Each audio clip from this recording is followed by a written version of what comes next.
Hi, I'm Tessa, and welcome to Little Lady Homestead. Ranger.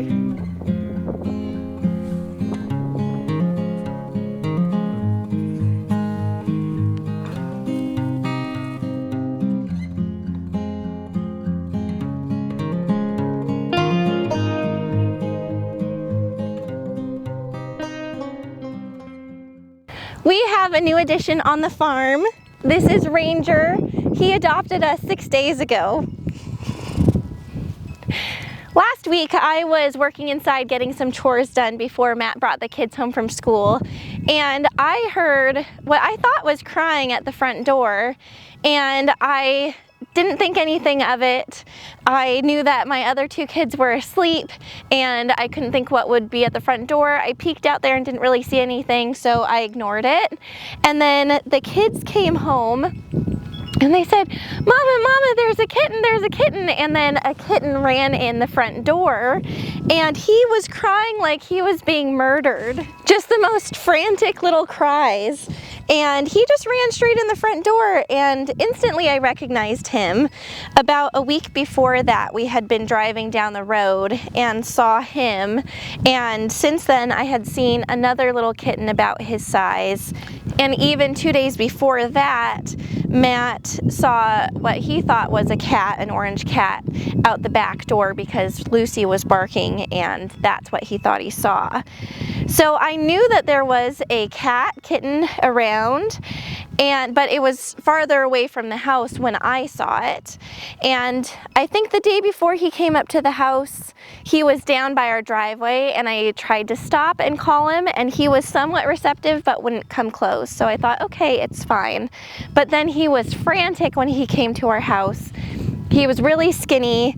I think he's probably about maybe 10 weeks old right now, so he probably weaned off his mama, and then it was up to him to take care of himself. And we had a really cold week. It's been warmer this week, but last week it was really cold, and so I think he decided he had enough and he went and found a house. And so that's why I say that he adopted us. We did not go looking for a kitten, but one literally showed up on our front doorstep, and he was frantic. He needed us to help him. Ranger. So this is Ranger. Like I said, I think he's probably about 10 or 11 weeks old, and over the last week he's started to put on a little bit of weight. Matt has decided, or decreed rather, that we are not having any more indoor cats. We do have one indoor cat now. His name is Milo. He's probably about 8 years old, and he was not supposed to be an indoor cat. We were never supposed to have indoor cats, but we adopted him from the shelter, and he was amazing with the kids. But even still, we wanted him to be an outdoor cat to take care of any mice or anything that might be outside, and just to have a pet outside. But then we let him outside, and he is not suited for outdoor life. I think what happened first, he got lost. I think it was probably within a week of getting him and keeping him outside with a nice cat house, and he was all set up. He really loved it outside, and then there was a storm and he got lost. And not lost like he ran away. He walked down 5 houses and then couldn't find his way back. So I think I had let him out in the morning, and at night Matt had asked where the cat was, and I told him I hadn't seen him all day. So Matt went looking for him, and sure enough, there was a moving truck about 4 doors down, and so it blocked the field of view to our house.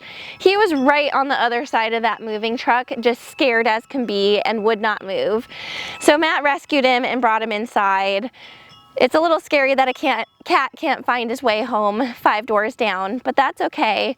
We gave him another chance. We made sure to lock him up at night and just let him out during the day. Well, then the next event happened. He didn't get along with the cat across the street. He got an abscess on his shoulder, and thankfully I was a vet tech. I was able to treat it and flush the wound 3 or 4 times a day and do heat packs, and so I took care of it and it healed really nicely within 2 weeks, but we didn't want to risk that again. He became an indoor cat. So now we have 1 indoor cat, and that is most definitely enough. The kids especially are very excited to have a little kitten. Even though he's not in the house, my daughter still picks him up and walks him around the entire property. He's fitting in really well so far. He's a little bit nervous around the chickens, which I'm okay with because we do raise chicks every year, and even though we do plan on keeping the chicks more enclosed than we have in the past, I really don't want my outdoor cat to kill my chicks. I don't want anything to kill my chicks. So moles will be great. We have tons of moles around the property that we would love to have him catch. But we also want to introduce him to the other animals that are around the homestead. So he's a cute little guy, cute little ranger. I think he's going to do really well. I was also really nervous about how he would get on with Lucy because she is a very excited and playful puppy. And I didn't think, okay, well, I can't leave him alone. How do I separate the 2 of them? Well, that question got answered really fast because as soon as they were down on the ground together, he just spat and attacked Lucy and went after her. And she just wanted to play. She was curious, so she thought, oh gosh, okay, fine, we're not playing. And she's been giving him space. So that really only took about 2 days of him having to put her in line, and then he definitely showed who was the dominant one in the relationship. Rabbits. Let's see. 6, 46, 48, 50. Oh. So Ranger here is animal number 51 on the homestead.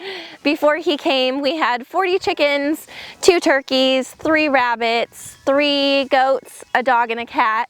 And now we have 2 cats, and he's number 51. Again, not something that we were looking for, but who can turn down a scared and hungry little kitten on your front doorstep? We already had a nice insulated outdoor cat house that he has really taken to. We had to lock him in there for the first 2 nights because it was in the 20s and freezing, and we have a heated blanket that we put in there too, so it stays really toasty in there. But he was scared and he just wanted to stay by the front doorstep, and so we locked him in there for 2 nights so that he could learn, yes, this is a nice warm place. They're going to feed me, they're going to give me water and keep me warm, so I should stay here. And then after that, he's been sleeping in his house every night. And again, Lucy does a really good job of giving him space and not getting her nose scratched, which is also good. Oh, it's okay, Jasmine. You're okay. Is that the kitty? You're just fine. I'm not gonna do anything to you. She's so funny. That's one of my 3-year-old's chickens. They're all really good. If you ever get close to them, they just do that squatting thing to show, okay, you're dominant, it's fine. I'll submit to you, which is really handy when you're trying to catch them. So that's one thing that I've noticed about her chicks, because she handled them so much when they were babies, that they are really, really good being handled. And so are you for being a stray little kitten, huh? For being a stray little kitten.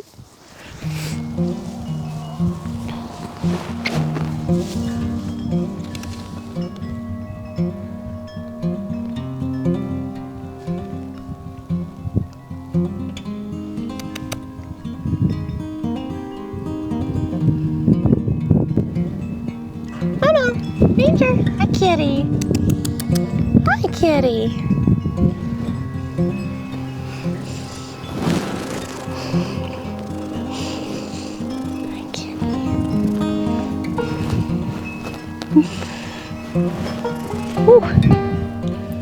We're so excited to have Ranger here on the farm, and I think he'll make a great addition to our homestead. This video was just to introduce him to you because I think you might have seen him on my last video, so this is his official debut. That's it for this video. I'll see you in my next one, and thank you for watching Little Lady Homestead.